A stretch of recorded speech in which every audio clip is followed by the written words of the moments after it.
हम लोग देखेंगे D carboxylation of carboxylic acid. D carboxylation means removal of CO2। तो इसे हम लोग वाया टू मेथड्स करते हैं। First one is the by soda lime and second one by heating. Soda lime क्या होता है? सोडा लाइम होता है NaOH and quick lime that is CaOA का मिक्सचर। तो फर्स्ट वन हम लोग देखते हैं by soda lime. Soda lime को हम लोग SL से डिनोट करेंगे सोडा लाइम। तो सोडा लाइम की प्रेजेंस में जब हम हीट करते हैं कार्बोक्सिलिक एसिड को, तो कार्बोक्सिलिक एसिड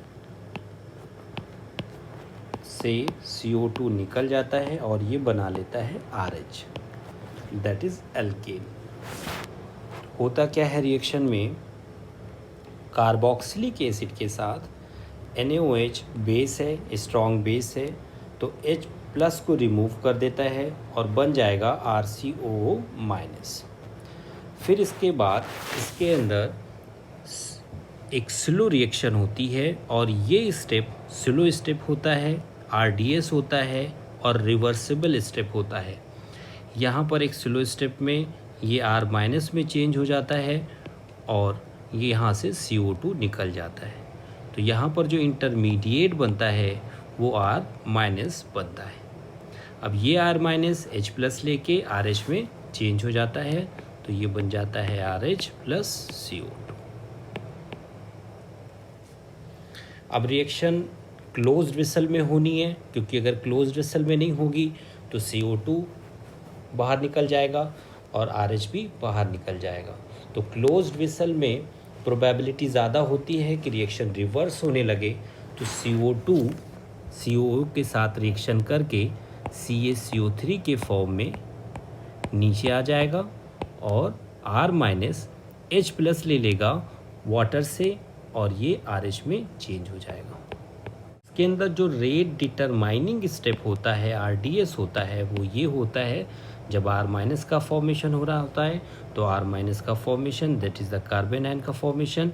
तो कार्बन आयन जितना ज़्यादा स्टेबल होगा उतना ही ज़्यादा ये रिएक्शन रेट ऑफ रिएक्शन होगा और रिएक्शन फॉरवर्ड डायरेक्शन में मूव होगी। तो यहाँ पर अगर इलेक्ट्रॉन विड्राइंग ग्रुप लगा हुआ हो तो कार्बन आयन ज़्यादा स्टेबल होगा और रिएक्शन का रेट ज़्यादा होगा। अब कुछ हम लोग एग्जांपल्स चेकआउट करते हैं। अब अगर यहाँ पर है मिथाइल ग्रुप CH3COOH, तो यहाँ से CO2 निकल जाएगा और ये बन जाएगा MEH that is methane plus CO2। Ethyl group लगा हुआ है COH के साथ, CO2 निकल जाएगा, ये बन जाएगा इथेन और इसको हम सोडा लाइम के साथ हीट कर रहे हैं। नॉर्मल प्रोपाइल के साथ लगा हुआ है तो नॉर्मल प्रोपाइल और H नॉर्मल प्रोपेन बना लेगा। आइसोप्रोपाइल के साथ आइसोप्रोपेन बना लेगा। टर्शरी ब्यूटाइल के साथ ब्यूटेन बना लेगा और ये हमारे पास क्या बन जाएगा, दैट इज़ द CH3NH2। यहाँ से निकल जाएगा C6H5H दैट इज़ बेंजीन बन जाएगी। अब अगर फर्स्ट वन में हम देखें, अगर फर्स्ट वन में रेट ऑफ रिएक्शन R1 है, सेकेंड वन में R2 है और थर्ड में R3 है, तो रेट का अगर हम कंपैरिजन करें तो रेट का जो हमारे पास ऑर्डर आएगा that is R1 greater than R2 and R2 greater than R3। ऐसा क्यों होगा? क्योंकि जो इंटरमीडिएट होगा वो हमारे पास कार्बन आयन बन रहा है और कार्बन आयन के साथ अलग इलेक्ट्रॉन विड्राइंग ग्रुप लगा होगा, तो कार्बन आयन की स्टेबिलिटी ज़्यादा होगी। लेकिन यहाँ जो ग्रुप लगे हुए हैं वो इलेक्ट्रॉन डोनेटिंग हैं तो अनस्टेबल बनेगा। तो R3 के केस में दैट इज़ जहाँ पर हमारा प्रोपाइल ग्रुप लगा हुआ है तो वो ज़्यादा अनस्टेबल होगा, तो उसका रेट ऑफ रिएक्शन सबसे कम होगा। अब नेक्स्ट हम लोग देखते हैं, अगर हमारे पास ग्रुप है FCH2COOH और इसको हम सोडा लाइम के साथ हीट कर रहे हैं तो CO2 निकल जाएगा और ये FCH2 अब यहाँ पर अगर हम चेकआउट करें कि इसका रेट ऑफ रिएक्शन और रेट ऑफ रिएक्शन 6 का, ये रेट ऑफ रिएक्शन और R6 का रेट ऑफ रिएक्शन अगर हम कंपैरिजन करें, NH2 का जो होगा इलेक्ट्रॉन विड्राइंग इफेक्ट ज़्यादा होगा, तो R6 का रेट ऑफ रिएक्शन ज़्यादा होगा R से दिस R से। ओके, नेक्स्ट अगर 9th वन में अगर हम देखें इसका डिकार्बोक्सिलेशन करें, सोडा लाइम के प्रेजेंस में हीट करें तो CO2 निकल जाएगा और ये हमारे पास बन जाएगा नाइट्रोबेंजीन। यहाँ पर डिकार्बोक्सिलेशन करें, सोडा लाइम के प्रेजेंस में हीट करें तो हमारे पास प्रोडक्ट बन जाएगा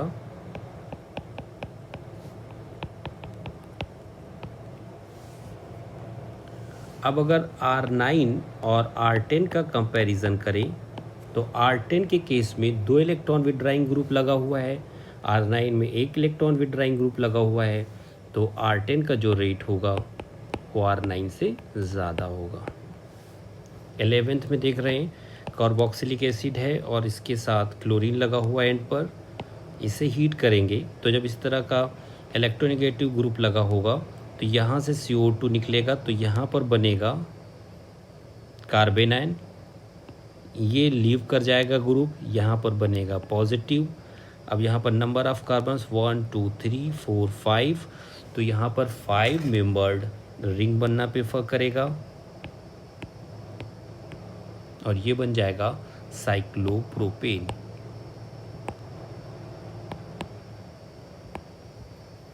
नेक्स्ट वन हम लोग देखते हैं, तो CO2 निकल जाएगा सिंपली। 13 को हम लोग देखते हैं, 13 में सोडा लाइम की प्रेजेंस में अगर हीट करेंगे CO2 निकल जाएगा, तो जो हमारे पास यहाँ पर प्रोडक्ट बनेगा दैट विल बी ड्यूटीरियम और यहाँ पर प्रोटियम लगा हुआ है, ये मिथाइल ग्रुप। तो ये कार्बन हमारे पास कायरल कार्बन है, तो कायरल कार्बन है तो हमारे पास 2 प्रोडक्ट मिलेंगे, इनैंशियोमर मिलेगा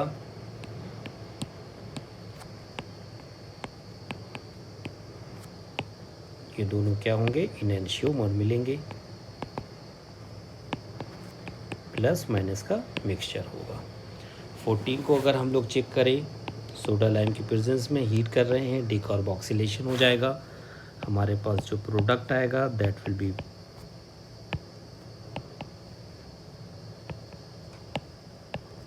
तो डिकार्बोक्सिलेशन के बाद कार्बन कायरल है, तो कायरल है तो हमारे पास 2 प्रोडक्ट होंगे,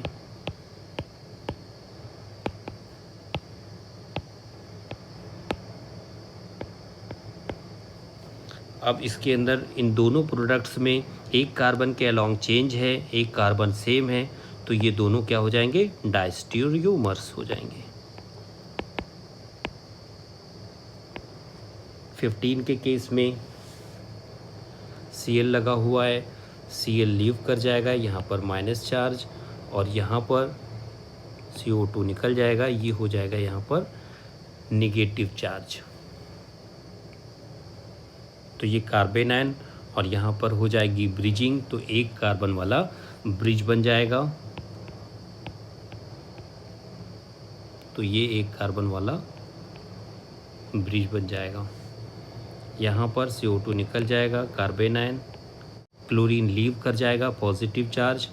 अब यहाँ पर 2 कार्बन है तो 2 कार्बन ब्रिजिंग कर लेंगे। अब 18 के केस में सोडा लाइम के प्रेजेंस में हीट करेंगे, डिकार्बोक्सिलेशन हो जाएगा, यहाँ पर आ जाएगा माइनस चार्ज, ये कार्बेनाइन बन जाएगा, Cl लीव करेगा, ये प्लस चार्ज, ये प्लस चार्ज और ये बन जाएगा स्पाइरो।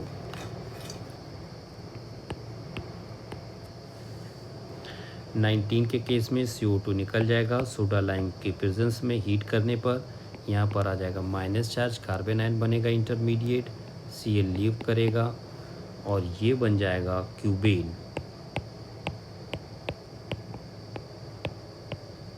ये बॉन्ड बना लेंगे और ये बन जाएगा क्यूबेन। तो in presence of soda lime जब हीट करेंगे तो कंक्लूजन क्या है, सोडा लाइम की प्रेजेंस में जब हीट करेंगे कार्बोक्सिलिक एसिड को तो इंटरमीडिएट जो बनता है वो बनता है कार्बेनायन। अब कार्बेनायन की स्टेबिलिटी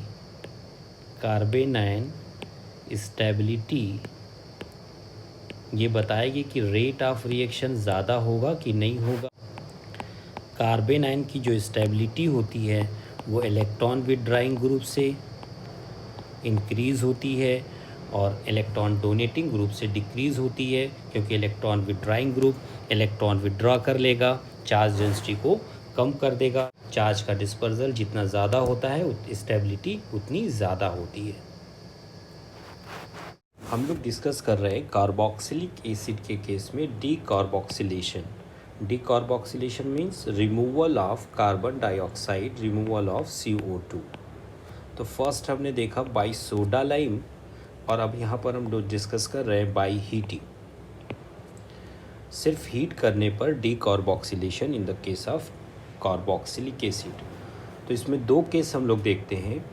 पहला तो देखते हैं बीटा कीटो एसिड में, ये मेन फंक्शनल ग्रुप, ये अल्फ़ा कार्बन और बीटा कार्बन पर कीटो ग्रुप लगा हुआ है। सेकेंड जो केस देखते हैं वो 1,1 डाई कार्बोक्सिलिक एसिड का देखते हैं, मीन्स जिम कार्बोक्सिलिक एसिड का।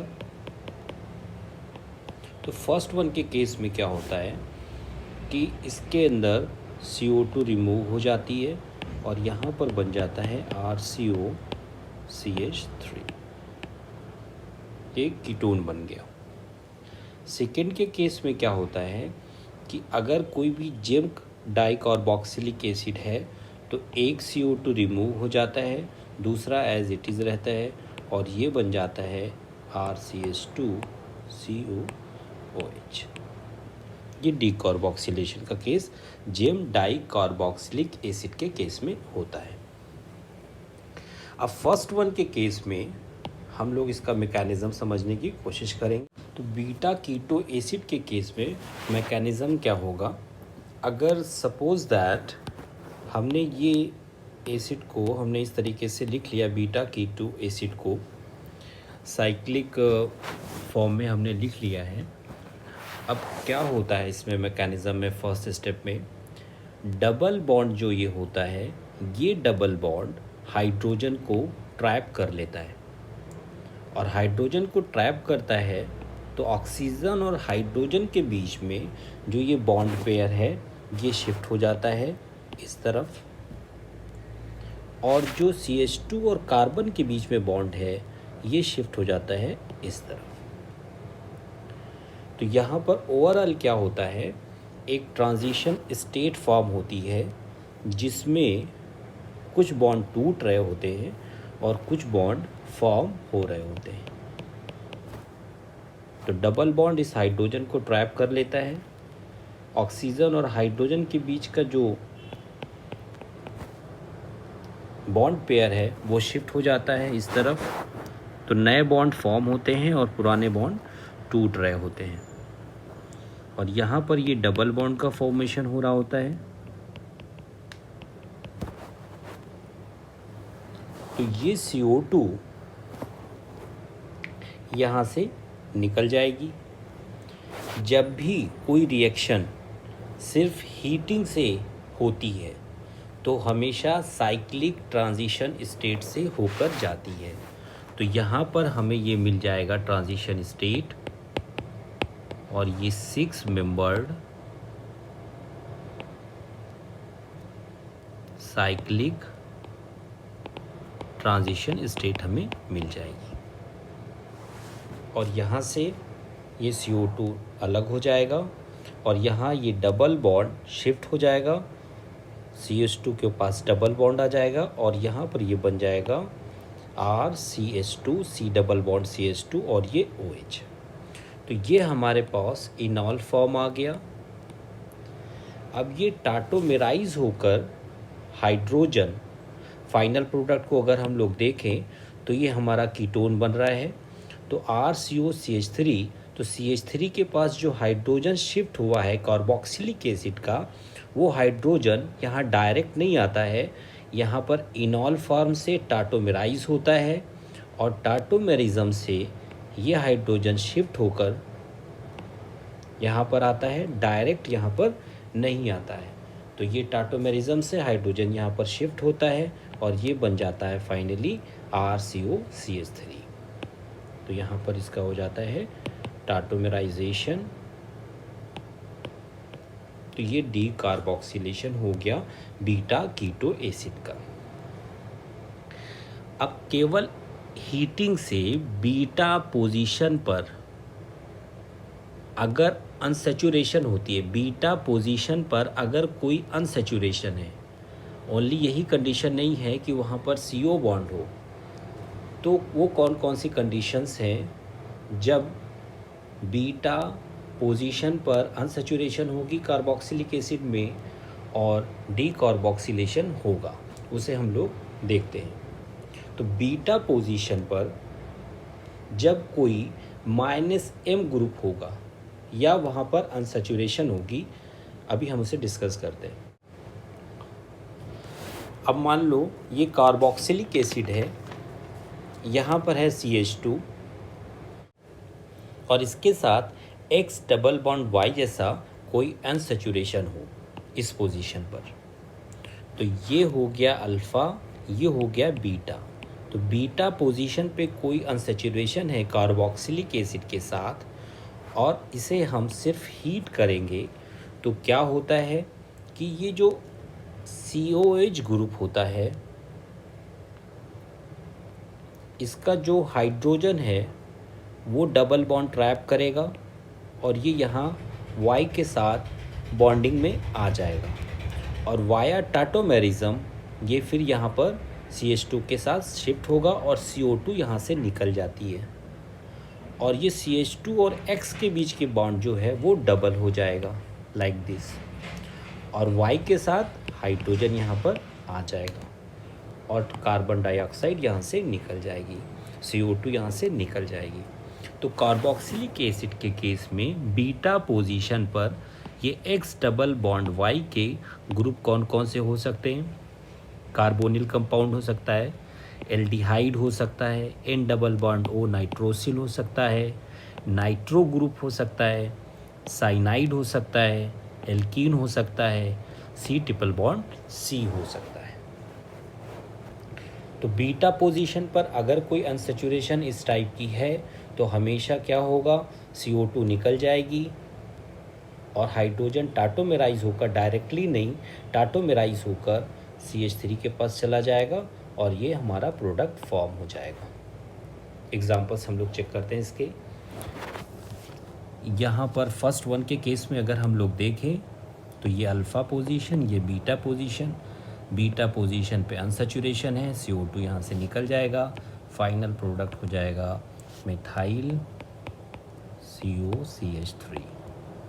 सेकेंड वन CO2 यहाँ से निकल जाएगा, एथाइल COCH2 और ये H। थर्ड को देखते हैं, आइसोप्रोपाइल लगा हुआ है, ये अल्फ़ा, ये बीटा पे अनसेचुरेशन, CO2 निकल जाएगा हीट करने पर और हमारा प्रोडक्ट ये बन जाएगा। अगर इसे हम हीट करें तो ये अल्फ़ा, ये बीटा पे अनसेचुरेशन, CO2 निकल जाएगा और ये बन जाएगा साइक्लोहेक्सेनोन।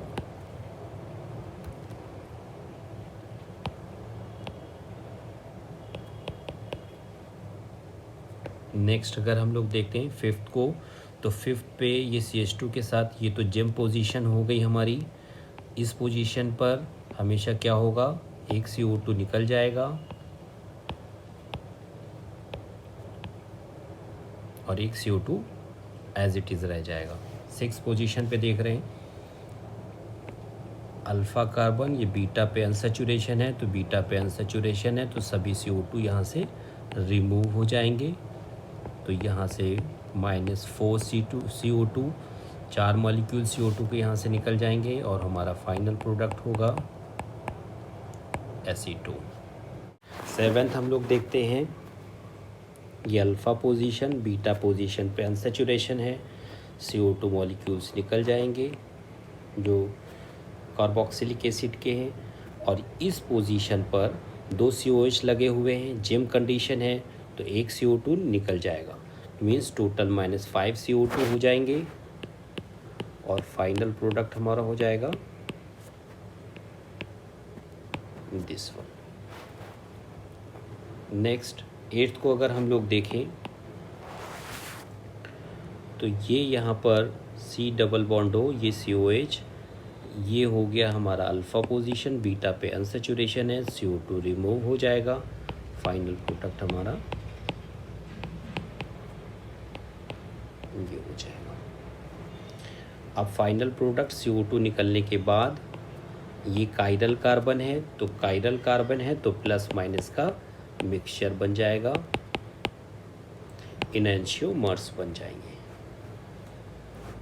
नेक्स्ट हम लोग देखते हैं 9th को, यहाँ पर जिम वाली कंडीशन है तो 1 CO2 हट जाएगा और हमारा प्रोडक्ट बन जाएगा लाइक दिस। कार्बन जो है काइरल है तो यहाँ पर प्लस माइनस का मिक्सचर बन जाएगा,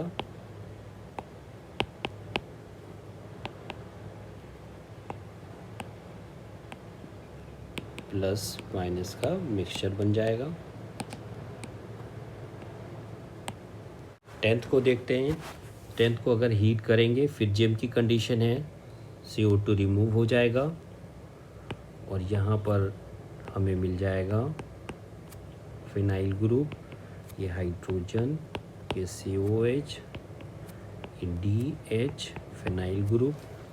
अब आफ्टर रिमूवल ऑफ CO2 ये स्टिल यहाँ पर जो फॉर्म हुआ है वो हमारे पास काइरल कार्बन, तो काइरल कार्बन है तो ये मिक्सचर बनेगा,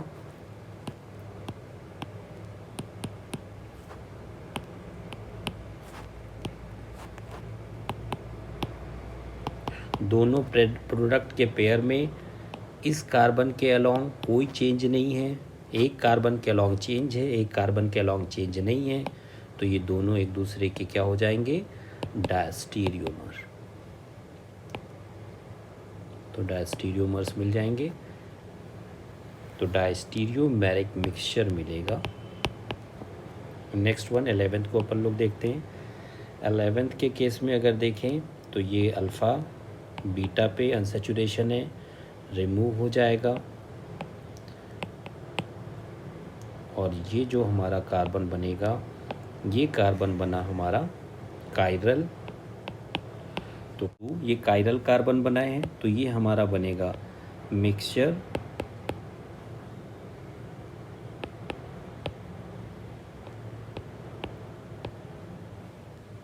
दूसरा कार्बन तो काइरल है नहीं तो ये हमारे 2 एनंशियोमर मिल जाएंगे, प्लस माइनस का मिक्सचर मिलेगा।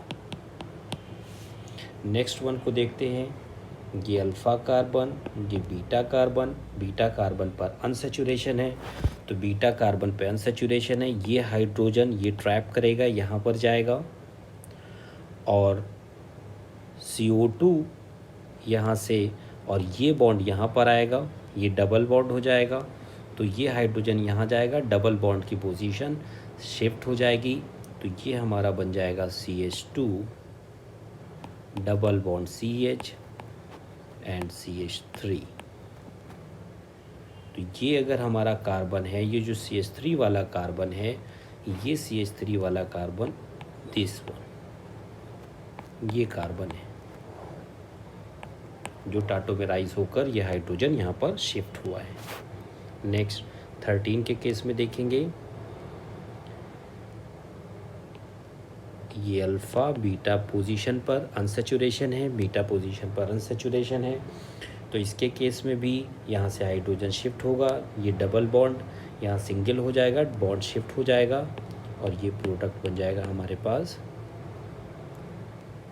Like this, double bond shift हो गया जैसे अर्लियर के केस में हमने बताया।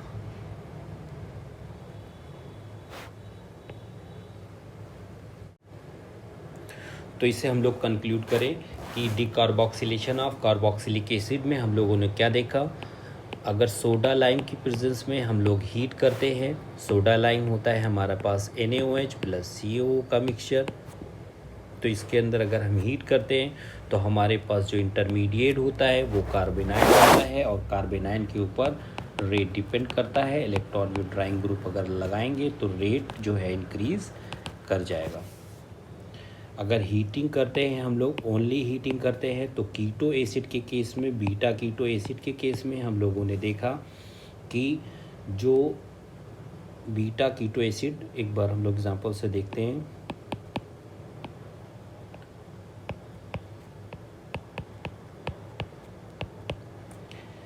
अगर बीटा पोजीशन पे कोई अनसेचुरेशन है, बीटा पोजीशन पर ये अल्फ़ा, ये बीटा, बीटा पोजीशन पर कोई अनसेचुरेशन है, तो ये डबल बॉन्ड ये हाइड्रोजन को ट्रैप करेगा, और यहाँ पर ये हाइड्रोजन जब यहाँ पर आएगा तो ये टाटोमेराइज होकर यहाँ पर शिफ्ट हो जाएगा, और ये बॉन्ड हो जाएगा यहाँ पर शिफ्ट, CO2 निकल जाएगी, और ये हमारे पास बन जाएगा X डबल बॉन्ड CH2, और यहाँ पर Y के साथ ये हाइड्रोजन आ जाएगा, और ये हाइड्रोजन टाटोमेराइज होकर, ये हाइड्रोजन टाटोमेराइज होकर यहाँ पर शिफ्ट हो जाएगा, और ये फाइनली बन जाएगा X, यहाँ पर CH3 और डबल बॉन्ड Y।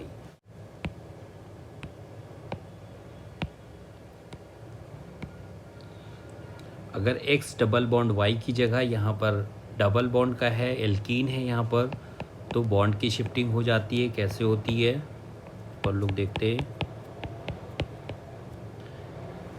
ये हाइड्रोजन ये ट्रैप कर लेगा, और यहाँ पर हो जाएगा CH3, ये बॉन्ड यहाँ पर शिफ्ट होगा, ये डबल बॉन्ड यहाँ पर आ जाएगा, और हमारे पास बन जाएगा CH, ये हो जाएगा CH3 डबल बॉन्ड CH2, तो बॉन्ड की शिफ्टिंग हो जाएगी। अगर 1,1 डाइकार्बोक्सिलिक एसिड का केस है, जिम का केस है, तो जिम के केस में एक CO2 निकल जाएगा और दूसरा रह जाएगा as a carboxylic acid, final product मिल जाएगा।